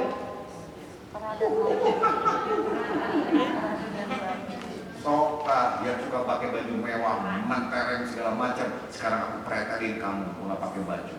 Kalau pun pakai baju jadi si Simi pergi ke pasar. Tarik kayak payung.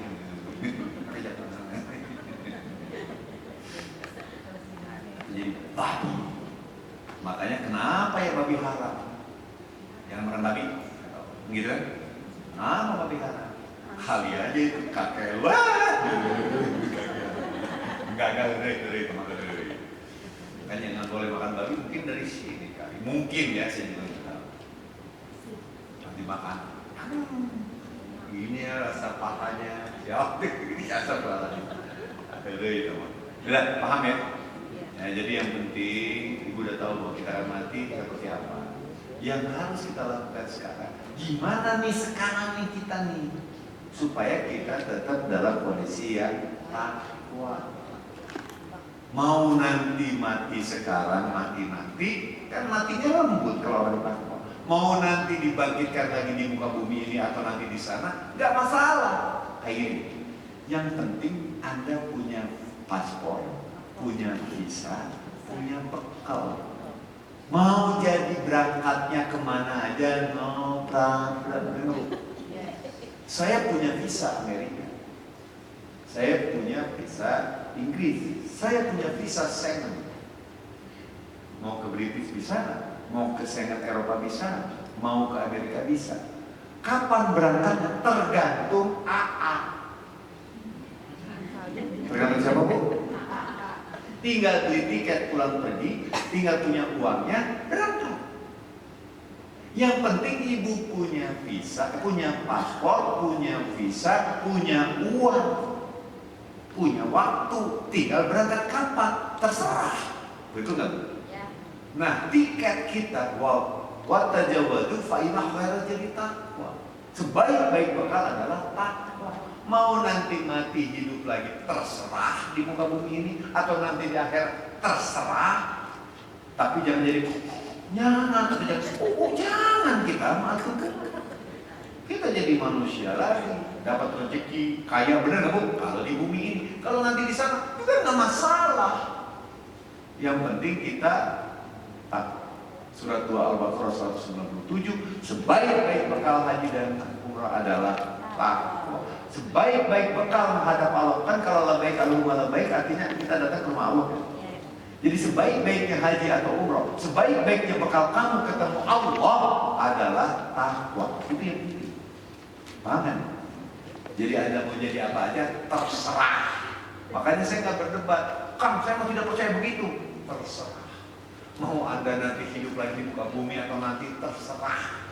Tapi yang penting buat saya punya paspor, saya punya visa, saya punya uang. Terserah saya mau ke Euro, mau ke Amerika ke, mau ke British ke, up to me. Tapi biasanya kalau udah punya 3 visa itu agak mudah untuk kemana-mana. Ya, visa Amerika, British, Inggris ya, sama Schengen. Jadi biasanya kalau udah punya Amerika kemana-mana yang gampang, ya tinggal apply-nya nggak susah. Yang penting punya paspor, punya visa, punya waktu juga. Iya. Insya Allah, alhamdulillah wa syukurillah, saya dapat WA dari teman saya, Ustadz di Seattle, beberapa tahun di sana. Ternyata ngisi dari sama, terus dia ngomong anak saya mau masuk Islam menantunya. Terus saya bilang, alhamdulillah, dia kirim video ke saya, ini calon mantu kamu kan, dia udah baca syahadat, amin. Desember ini harus nikah, amin. Di mana yang di sana aja. Kenapa? Kalau di sini undang-undangnya nanti rame, jemaah nggak diundang marah. Ya gitu duduknya mau kayak apa? Udah di sana aja, ijab kabul, keluarga keluarga, makan malam deh, makan siang, makan malam deh, pulang. Kata saya gitu ke anak saya bilang, oh iya, bener ayah. Tapi tetap sebagai seorang ayah, aku minta kadonya ini, oh yang gede, oh oke. Tapi kan jadi manfaat. Daripada cuma pesta, raja ratu semalam, uang habis. Ya juga ya. Bebas saya bisa kemana aja. Kalau punya paspor, visa, uang. Terserah mau nanti setelah mati bisa akan hidup lagi di sini, atau nanti hidupnya lagi di sana. Karena Qurannya semua jelas. Mau yang mana terserah. Bagi saya terserah. Yang penting sayanya takwa. Karena kalau takwa matinya lembut, pas bangun malaikat yang menyambut, Assalamualaikum, surga sudah menanti. Surga adalah sebuah panggilan. Bisa nggak surganya di sini? Jadi pas mati, di pura pemain sinetron terkenal, jadi jahat. Terkenal bu, alhamdulillah bu naik ranjang, tonton naik ranjang. Mati, pas hidup lagi.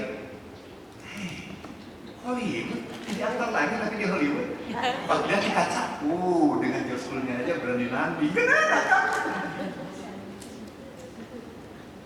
Tapi nanti nyebarin Quran hadis bisa. Kan bisa. Petinju terkenal Muhammad Ali aja bisa, Mike Tyson aja bisa. Masa saya nggak bisa, benar? Mas keluar, kayak gitu Allah. Atau dikejar-kejar menggulilin mati lagi. Gitu kan nggak mau paham kan saya. Jadi yang penting surat 16 ayat 30-32 ini ayat penutup. Maka pendapat-pendapat itu buat saya biasa aja. Buat ibu mungkin yang dengar tuh, aneh ya kamu pendapatnya. Buat saya sih biasa. Karena memang udah biasa buat saya. Qurannya ada kok, betul nggak? Biasa aja pendapat itu. Bukan aneh, bukan yang wow. Yang kagetan itu yang ilmunya kurang. Yang ilmunya kurang itu, sini mau pendapatnya gitu, ilmunya kurang. Kalau ilmunya banyak mah santai aja. Makanya perbanyaklah ilmu biar kita jadi orang yang lebih bijak ya. Silakan. Ini lucu nih kalau diposting ini. Bismillahirrahmanirrahim. Rabbi zidni warzuqni fahmi. Dan kemudian dikatakan kepada orang yang bertakwa, apakah yang telah diturunkan oleh Tuhanmu? Mereka menjawab, kebaikan. Bagi orang yang berbuat baik di dunia ini mendapat balasan yang baik, dan sesungguhnya negeri akhirat pasti lebih baik. Nah, dapat balasan, tapi di akhirat lebih baik. Berarti ada balasan juga dong di sini. Sekarang kan saya pemain sinetron, ya Allah, di Indonesia, terkenal di Indonesia. Atau berikutnya mah kalau nanti dapat rezeki yang banyak, aku levelnya tuh ya mana gitu ya Allah. Kali. Tapi ciri saya harus ada itu. Kalau misalnya ibu lebih saya duluan, ibu harus tahu ciri saya. Ciri saya pasti akan mengajarkan Quran hadis dengan gaya yang lebih fun. Tiba-tiba, kok ada ya artis Hollywood ngajarin Qurannya enak banget, fun, gayanya kayak Adipura. It's me. Berarti lihat, si orang kokok. Makanya teman saya sempat ngomong, Didi, katanya, Ada teman Nabi Muhammad, namanya Aiman. Ya, Aiman kenapa? Aiman itu adalah satu-satunya orang sahabat Rasul yang bikin Nabi Muhammad bisa sampai bahagia banget.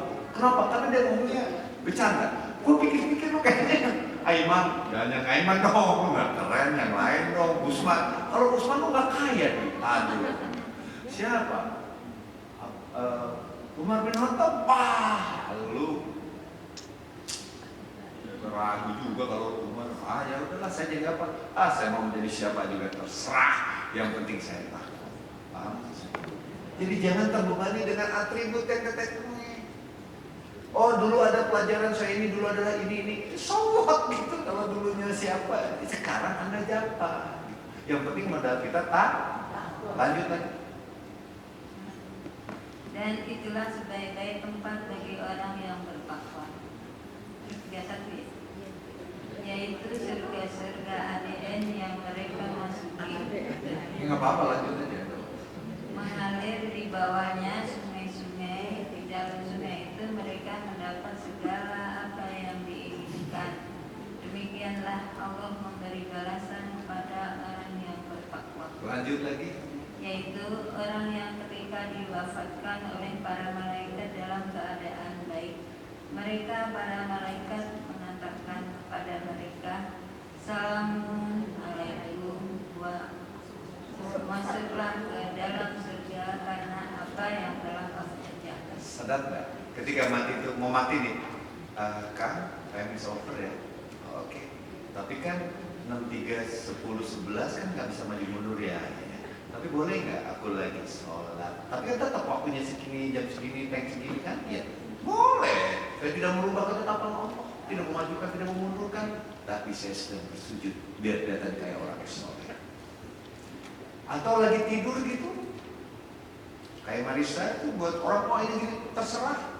Tapi buat saya dia waktunya bagus kok. Menurut saya, mengenai dia, nggak tahu saya. Tapi dia lagi tidur, wafat, apa itu bukan bagus? Menurut saya sih bagus. Sama dia pada gitu kan, itu bagus dia, itu ya. Dan terserah, artis loh. Artis loh. Jadi ketika saya ngomong kayak gini, membantah. Belum tentu kiai tinggi juga kelas sana sini matinya bener. Belum tentu artis sinetron berbujinya tobat matinya tidur. Antangnya. Kan kita nggak pernah tahu. Makanya jangan begitu lah sama komen sinetron atau puisi ini. Belum tentu kan. Nah, sementara itu saya sampaikan, kalau ada yang mau bertanya dipersilakan. Kalau ada yang nanya saya mau pulang. Mau ngancing dulu, gue benerin ngancing. Gak apa-apa. Saya adalah tukang. Dulu saya kalau ditanya Bu ya, kerjaan kamu apa? Supir. Kok supir kan? Nah ya, saya adalah pengemudi kehidupan. Saya mau tukang jahit kan? Tukang jahit apa? Saya menjahit silaturahmi. Saya tukang batu kan? Tukang batu menghancurkan sifat-sifat mungkar dari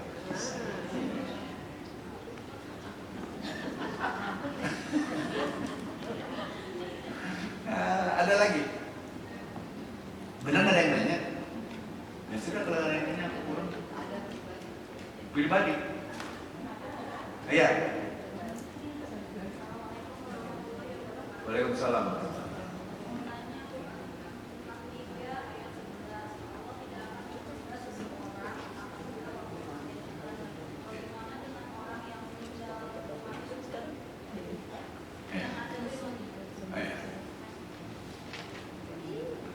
Saya ada ayat, mati suri itu belum mati.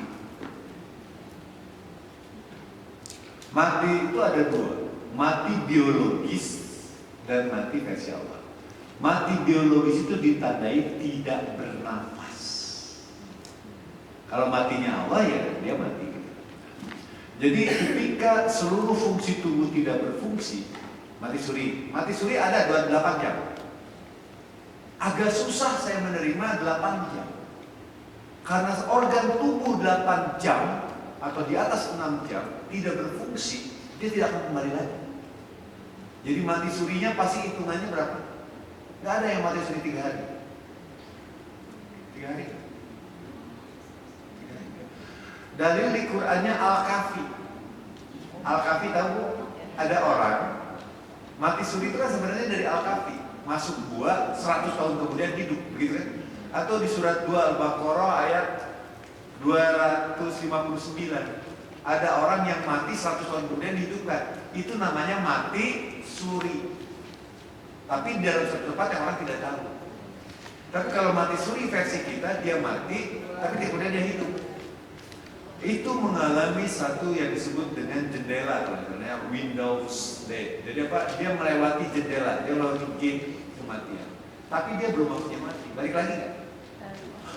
Ternyata saya belum mati. Kata Allah 63 ayat 10-11 keles. Nah, yang ada itu bunuh diri. Nah, kalau ibu mau nanya artinya yang bunuh diri. Kalau mati suri ya berarti dia belum mati. Kalau bunuh diri gimana? Gitu kan? Kan kalau namanya bunuh diri berarti dia sudah ditentukan waktunya. Ya, tapi kok dia bunuh diri? Nah, padahal kan waktu sudah ditentukan. Kalau bunuh diri ayatnya beda. 6 ayat 2.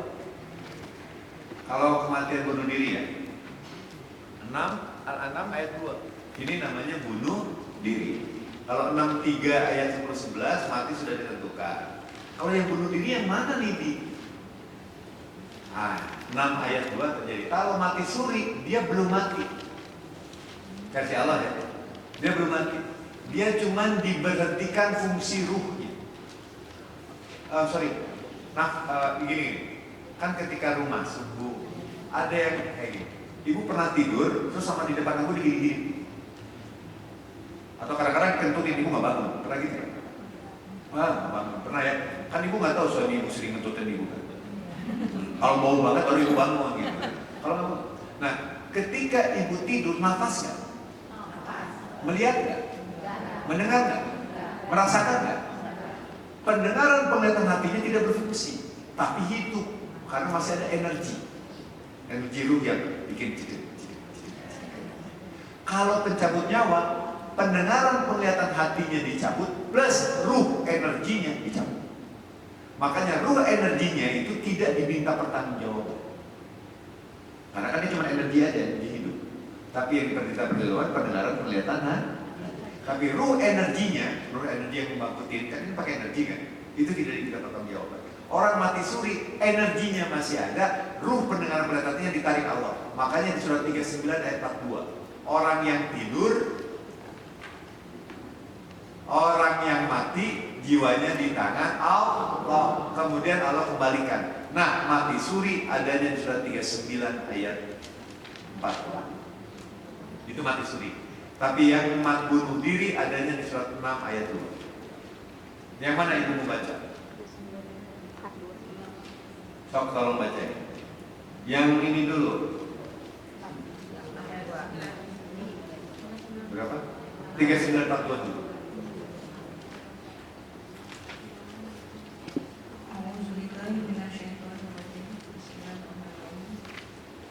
Allah memegang nyawa seseorang pada saat kematiannya, dan nyawa seseorang yang belum mati ketika dia tidur, maka Allah tahan nyawa orang yang telah Allah tetapkan kematiannya, dan Allah lepaskan nyawa yang lain sampai waktu yang ditentukan. Oke, ini orang nih tarik nyawanya kan, orang mati suri tadi kan, belum waktunya nih, balikin lagi sampai waktu yang ditentukan. Ada waktunya udah mati, paham ya? Jadi mati suri ada di Quran ya, 3942. Oke, lanjut. Sungguh pada yang demikian itu terdapat tanda-tanda kebesaran. Duit gitu. Lompat dari jendela bukan jendela rumah, jendela ibu mah bonyok dikit. Jendela apartemen nanti 28 gitu. Ayatnya 6 ayat 2.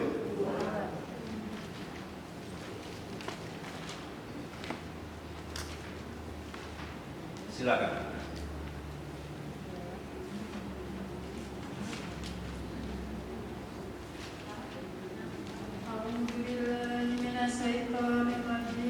Bismillahirrahmanirrahim. Dialah yang menciptakan kamu dari tanah, kemudian Dia menetapkan ajal kematianmu, dan batas waktu tertentu yang hanya diketahui olehnya. Namun demikian kamu masih meragukannya. Ulang-ulang.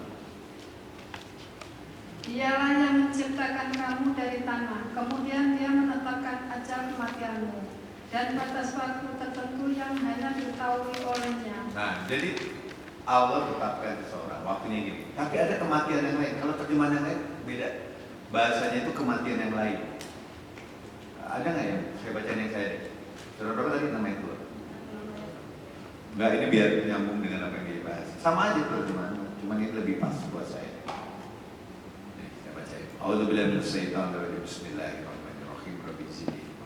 Huwallazi khalaqakum min tinin summa qadha azal wa azalun musamman inda summa antum tamtahun.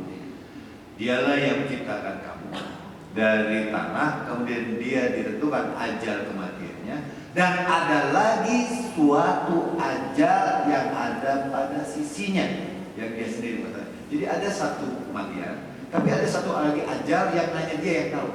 Yang bunuh diri kan nggak ditulis di dalam Al-Quran, tapi Allah tahu nggak? Tahu. Allah nggak bu, Allah maha tahu bu, ada yang ibu.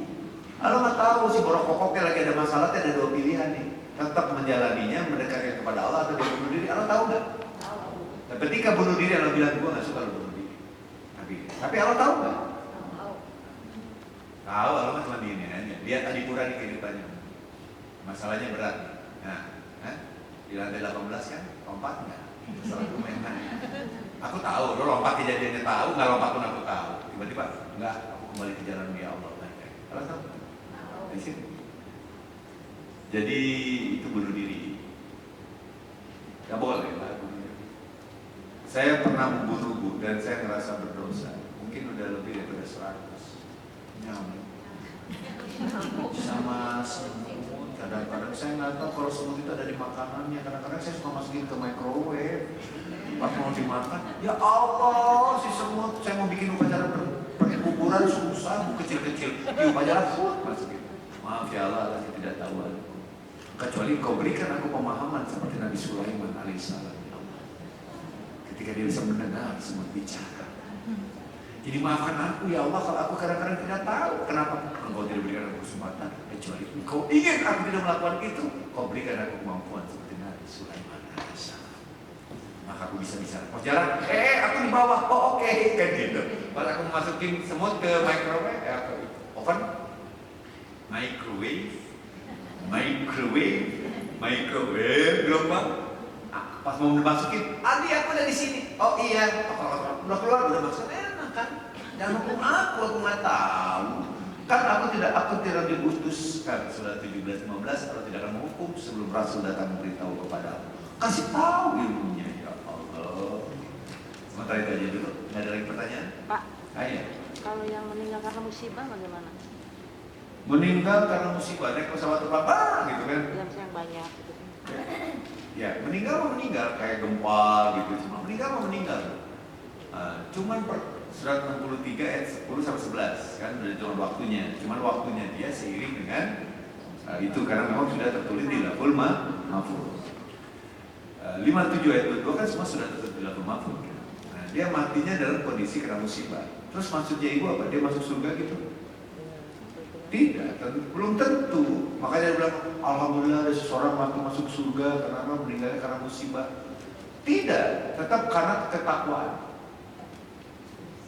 Tetap karena ketakwaan. Sama seperti ada orang mati di hari Jumat masuk surga enggak?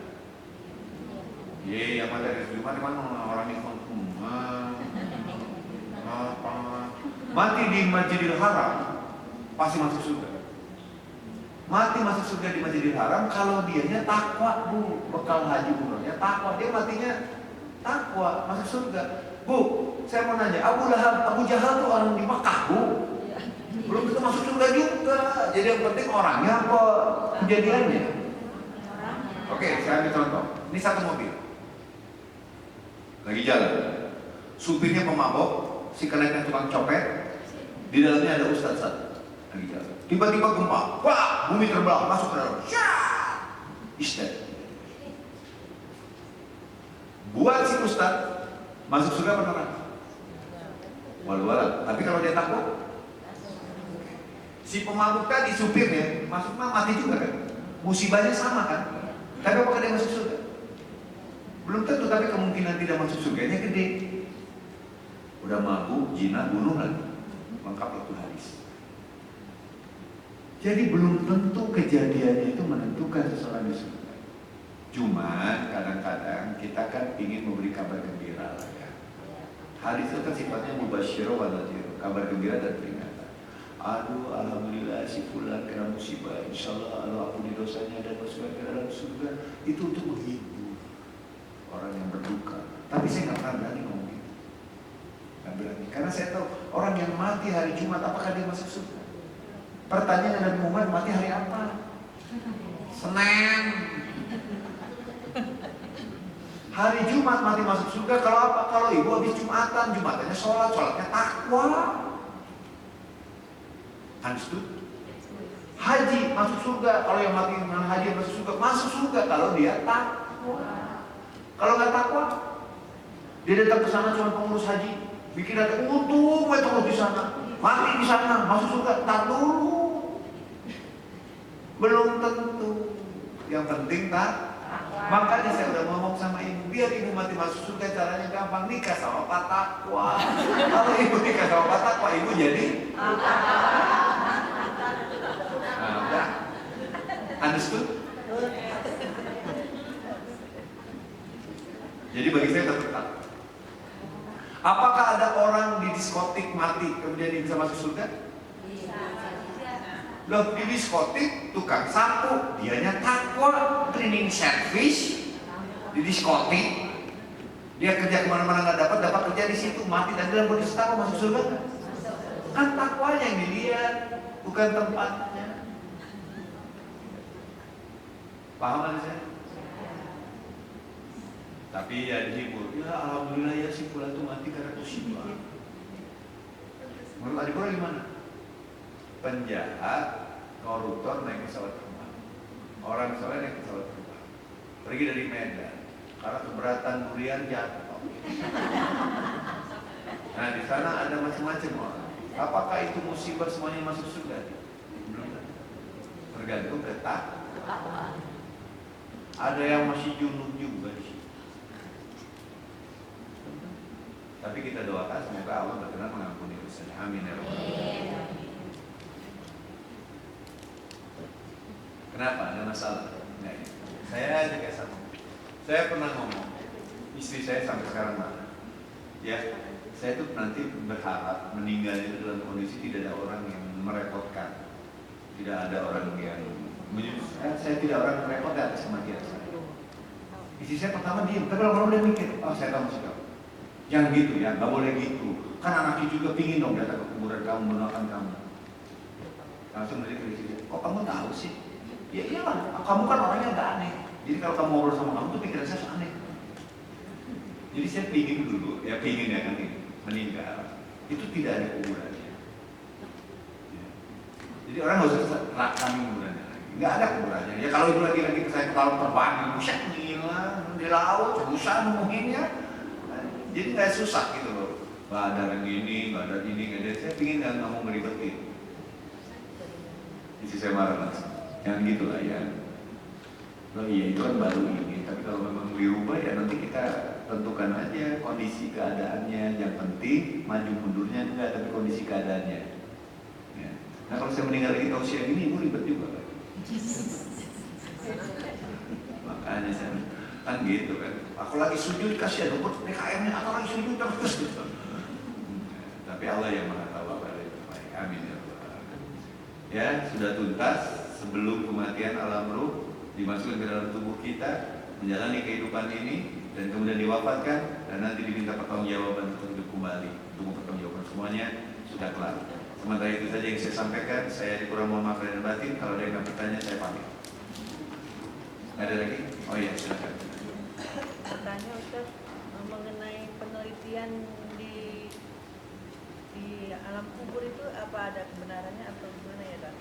Penelitian dalam iya, yang dimasukin kamera itu di kuburan, iya. penelitian Ya. Siksa alam kubur.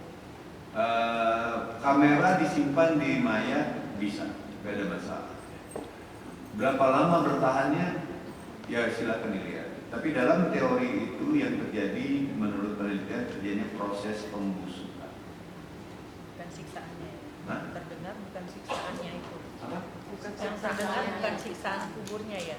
Oh iya. Penelitiannya itu. Enggak lah, kan tubuh. Kan azab kubur itu diajab bukan di dalam kubur. Itu kan hadisnya Rasulullah menyimpan pelepah kurma. Bukan dia diajab di kuburan di situ.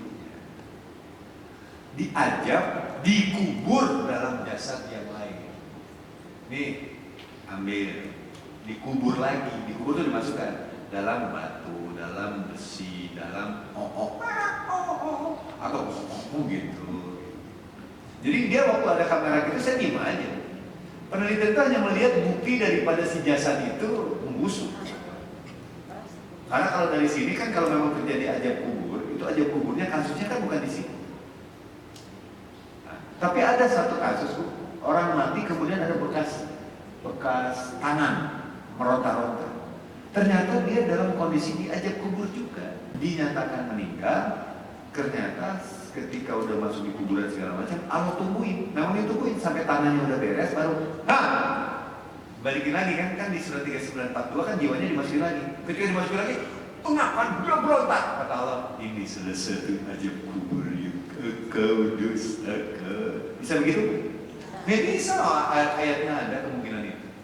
Tapi bisa juga nggak ambil masukin ke batu, cus bisa. Ambil masukin ke besi, cus langsung besi dicor panas.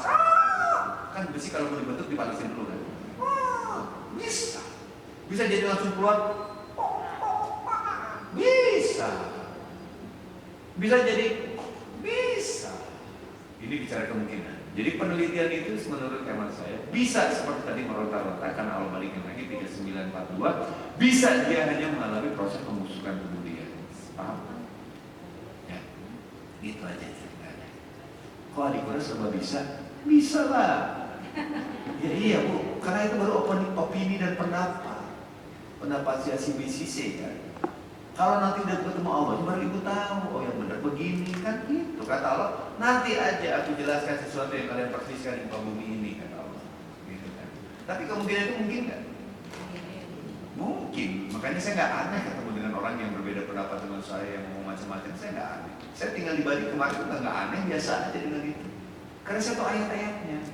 Kalau ibu tahu ayat, ibu jadi bijak. Yang tahu banyak lebih bijak, yang tahu sedikit emosian. Dan yang lebih asik yang tahu sedikit mengaku dirinya Allah.